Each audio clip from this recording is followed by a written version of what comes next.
있겠습니다. 감사합니다.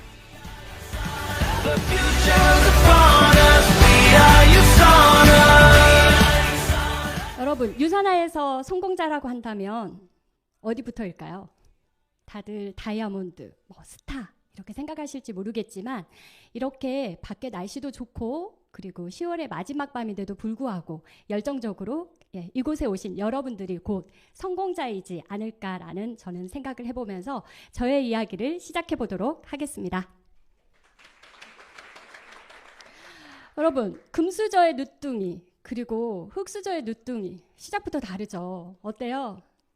혼자 체구보다 더 큰 가방을 메고 어린이집으로 가고 있는 아이가 보입니다. 저 또한 늦둥이로 태어났는데요. 어머니는 굉장히 많이 아프셨어요. 제가 기억할 때마다. 그리고 저 또한 어렸을 때부터 잔병 치레를 많이 했고 또래에 비해서 체구도 작고 키도 작고 모든 게 다 작았던 걸로 기억을 해요. 그때는 왜 이렇게 밥맛이 없었을까요? 그런 어머니, 그죠? 사시사철 농사를 지으셨었어요. 그리고 아버지는 시골 말당 공무원으로 6명의 자녀를 정말 힘에 부치게 키우셨었고요. 그러면서 어머니는 60이 간 되었을 때 파킨슨이라고 하는 질병을 얻으셨고 그리고 돌아가셨습니다. 그리고 아버지 또한 바로 연달아서 간 경변으로 돌아가시면서 저는 그때부터 건강 염려증에 사로잡히게 되고요. 아, 건강이 정말 소중하다. 그렇다면 어떤 일을 해야 할까 생각을 했을 때 간호사. 그쵸? 다른 사람의 건강도 챙기고 그리고 여자는 뭐니 해도 가장 나이가 들어서까지 돈을 벌려면 간호사만큼 괜찮은 직업이 없다라는 그런 주입식 교육을 많이 받았었기 때문에 저는 간호사를 선택했고 그리고 20년 정도 간호사가 평생 직장인 것처럼 하면서 저보다 더 바쁜 남편을 만났습니다. 그래서 회사에 남편을 보내놓고 그리고 아이는 어린이집과 공동 육아를 했던 것 같아요. 아까 사업 설명에서 말씀하셨죠. 어린이집을 선택할 때 그 원장님의 마인드를 보셨다고. 근데 저는 어린이집 선택을 할 때요. 제가 맡길 수 있는 시간에 맡길 수 있고 그리고 제가 찾을 수 있는 시간에 찾을 수 있는 특히 토요일 보육이 가능한 어린이집을 눈을 씻고 찾고 찾아서 맡겼던 그런 기억이 납니다. 그러면서 아이들은 이제 토요일도 어린이집에 맡겼어야 했기 때문에 실수가 없었던 저에게 회의감이 찾아오기 시작합니다. 나도 남들 쉴 때 쉬고 남들 여행 갈 때 아이들과 같이 여행을 가고 싶다. 그러면서 자영업을 기웃거리게 되는데요. 저의 전문직이었던 그런 일과 살려서 모유, 수유, 마사지, 육아를 대신 해줄 수 있는 모유수유 해줄 수 있는 그런 1인 기업을 제가 선택하게 되고 1년에 3천만 원 정도의 투자금을 들여서 그 기술을 배웠고요. 그리고 1년 동안 실습과 그런 것들을 배워가면서 투자해서 그 일을 시작했습니다. 하다 보니 돈이 되더라고요. 그런데 정작 토요일, 일요일 쉬게 되면 수입이 되지 않았었기 때문에 그 시간 때문에 시작했던 일이 그 시간 때문에 일을 더 열심히 했어야 했던 그런 시간을 보내면서 나만 잘해서 될 수 있는 일이 아니구나 라는 걸 느끼게 됩니다. 왜냐하면 경쟁 업체들이 생기게 되면서 나눠 먹기식이 되는 거죠. 그 일을 하면서요. 나의 의지와 상관없이 벌어진 그런 사건들에 맞닥뜨리게 됩니다.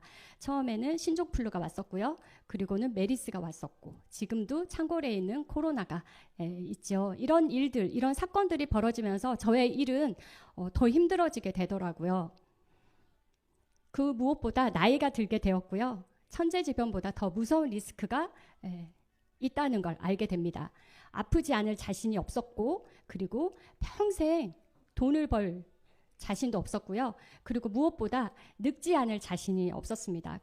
그때 이 모든 세 가지를 뭔가 해결해 줄 수 있지 않을까.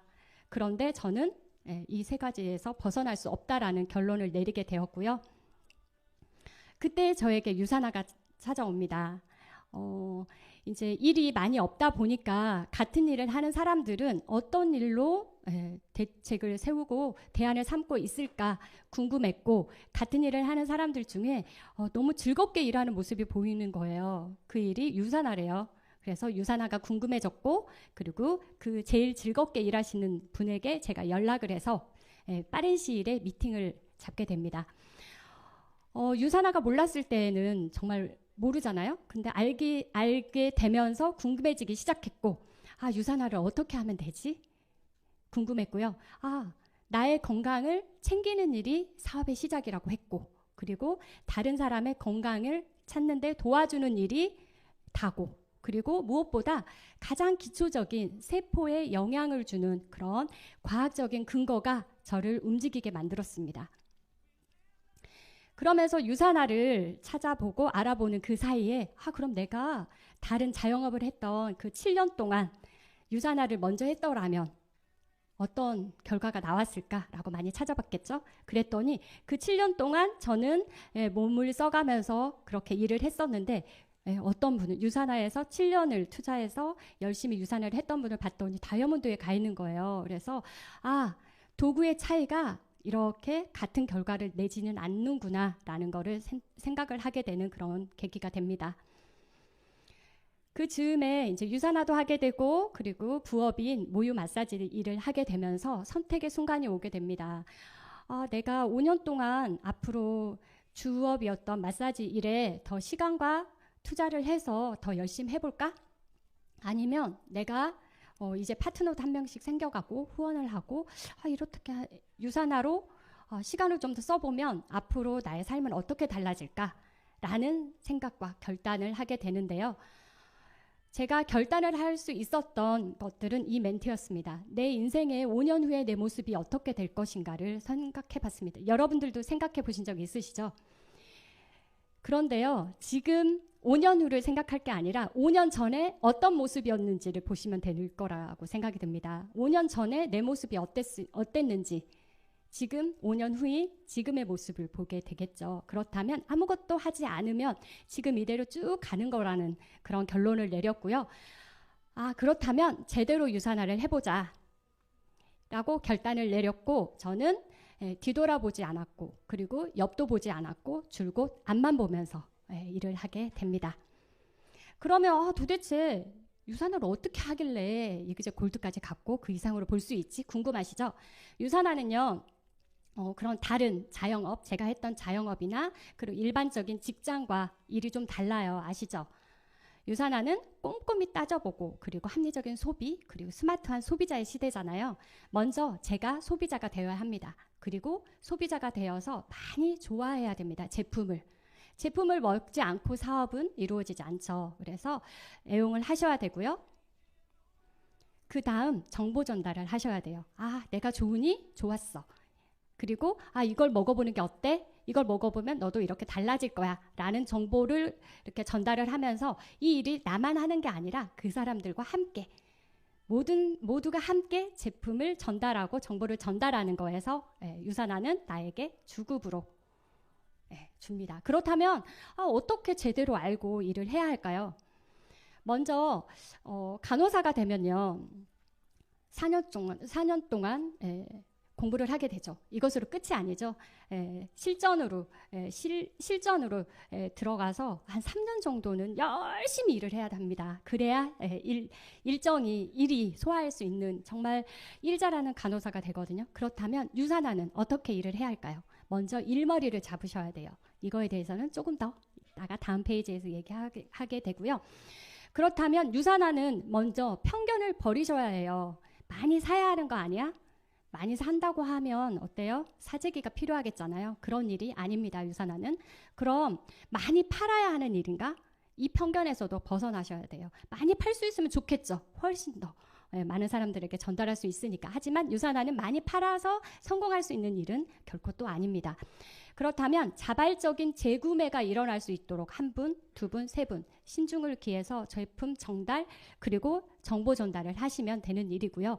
이런 일이 반복이 되면 결론은 권리 수익을 가져갈 수 있는 진짜 부자가 되는 일을 유산화는 돌려줍니다. 그랬을 때 제가 했던 일이에요.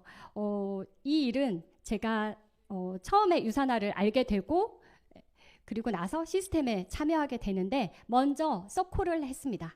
바로 가입을 하자마자 바로 서콜을 하게 되면서 유산화에 대한 유산화로 제가 이루고 싶은 꿈들 다 적어보는 그런 경험을 하게 됩니다. 그리고 사진들은요, 뭐 그 사진이겠지 하겠지만 이 연도가 16년도부터 모습이고요. 제가 처음 홈미팅에 참여했을 때, 그리고 저를 중심으로 시스템이 만들어지면서 홈미팅을 만들어 갔을 때 그런 모습들을 16년, 17년, 18년, 19년도의 모습, 저의 모습입니다. 그러면서요, 유산화하면서 하셔야 되는 건 봉사를 저는 했습니다. 그래서 유니스타즈 그룹에서 안내팀장으로서 지금 활동하고 있는데요. 이러면서 많은 사람들을 알게 되고, 그리고 많은 사람들과 형제라인들과 결속하게 되면서 유산화가 그냥 비즈니스만 하는 게 아니라 사람 간의 소통이 또 중요하구나를 또 배우게 됩니다. 그리고 글로벌 컨벤션에 참여하게 되는데 19년도에 그리고 싱가포르였죠. 아시안 컨벤션과 19년도 미국 컨벤션, 그리고 2022년 미국 컨벤션을 다녀오면서 회사가 건재하구나. 그리고 회사는 정말 나를 버리지 않겠다. 내가 버리지 않는 한. 이런 것들을 직접 체험하고 느끼고 오는 그런 귀중한 시간이었고요. 그리고 이번 글로벌 미국 컨벤션에서는 갈라스조에 제가 초청을 받았어요. 그래서 케빈과 CEO죠. 사진을 찍는 그런 영광도 있었고요. 이분은 제품 연구 개발 팀장으로 활동하고 계시는 롭시노 박사님과 정말 사진을 찍고 싶었거든요. 이분과 좀 섹시하죠. 그래서 제가 사진을 정말 찍자고 다가가서 먼저 사진을 찍었던 그런 귀한 자리였던 것 같습니다. 그리고 유산화는요, 드레스를 마음껏 입을 수 있는 그런 자리를 주더라고요. 그래서 제가 원하는 그런 가장 예쁘게 보일 수 있는 그런 드레스를 입고 어워즈에 설 수 있는 그런 기회도 있었습니다. 2010년도에 제가 찍었던 사진인데요. 이 여자아이는 지금 고3이 됐고요. 남자아이는 고1이 됩니다. 이렇게 시간은 흐르고 바뀌게 되지만 저는 더 건강해졌고 더 예뻐졌고 그리고 더욱 활기차진 거를 알 수가 있습니다. 여러분 20년 뒤에 뭐 하고 계실 것 같아요? 저는 20년 뒤에 요양병원에서 케어를 받으면서 있고 싶지는 않거든요. 여러분도 마찬가지시겠죠. 저는 70이 되어도 하이힐을 신고 싶고요. 그리고 내 건강을 위해서 운동과 그리고 제가 좋아하는 곳, 좋아하는 사람들과 함께 유산화를 하면서 그렇게 즐기면서 혜택을 누리는 그런 삶을 살고 싶습니다. 행복의 비밀은 자신이 좋아하는 것을 하는 것이 아니고요. 하고 있는 일을 좋아하는 거래요. 그렇다면 여러분 지금 하고 있고 하시게 될 유산화를 좋아하고 그리고 사랑하는 그런 행복한 삶을 사시길 바랍니다. 이상으로 이그제큐티브 골드 디렉터 김은지였습니다. 감사합니다.